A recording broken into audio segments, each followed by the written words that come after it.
प्रयत्नांचा पाया, सन्मानाची कमाई.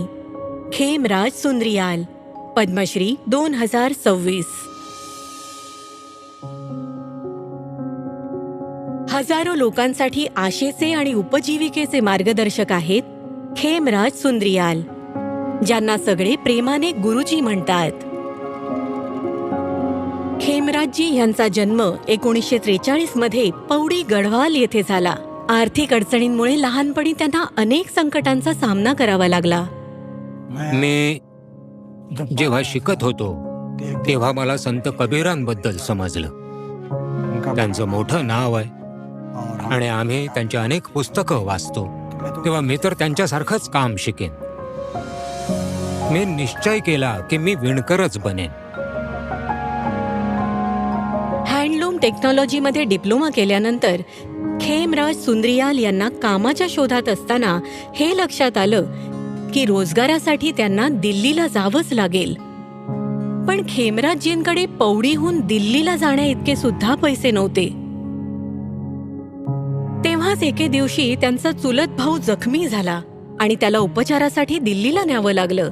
त्याची काळजी घेण्यासाठी ह्यांनाही सोबत पाठवण्यात आलं आणि हाच प्रवास खेमराजजींना पहिल्यांदा दिल्लीला घेऊन आला.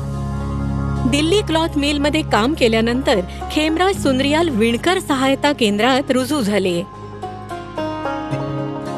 9 ते 10 वर्ष उलटली. काशी येथील विणकर केंद्रात खेमराज यांची भेट टेक्स्टाईल आर्टिस्ट SV निकम यांच्याशी झाली.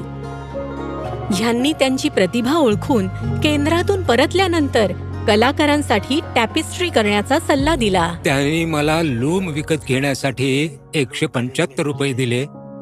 दरम्यान खेमराज सुंद्रियाल विणकर सेवा केंद्राच्या पानिपत शाखेत आले आणि लवकरच देशातील अनेक नामवंत कलाकारांसाठी टॅपिस्ट्री विणू लागले.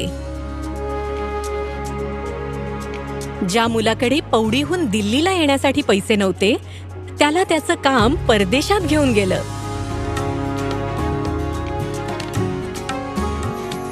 खेमराज यांचं जामदानी तंत्रावरील प्रभुत्व उल्लेखनीय होतं आणि त्यांनी हत्ता तंत्र व पॉलिएस्टर विणकाम सुरू केलं. या समर्पणाच्या जोरावर त्यांनी पानिपतची दरी आणि खेस पुन्हा एकदा लोकप्रिय केली. रिटायर झाल्यानंतर खेमराज यांनी विष्णू हँडलूम कोऑपरेटिव्ह सोसायटी सुरू केली, जिथे त्यांनी आस्थागायत 10,000हून अधिक तरुणांना प्रशिक्षण दिलं आहे. भारतातील अनेक नामांकित संस्थांमधील विद्यार्थी देखील खेमराज यांच्याकडून विणकामाची कला शिकायला येतात. या कलेने मला मान, सन्मान आणि ओळख मिळवून दिली. आता तर असं वाटतंय की मी ह्या कलेला नाही, ह्या कलेने मला विणलं आहे. श्री खेमराज सुंद्रियाल, पद्मश्री 2026. कोटी कोटी नमस्कार.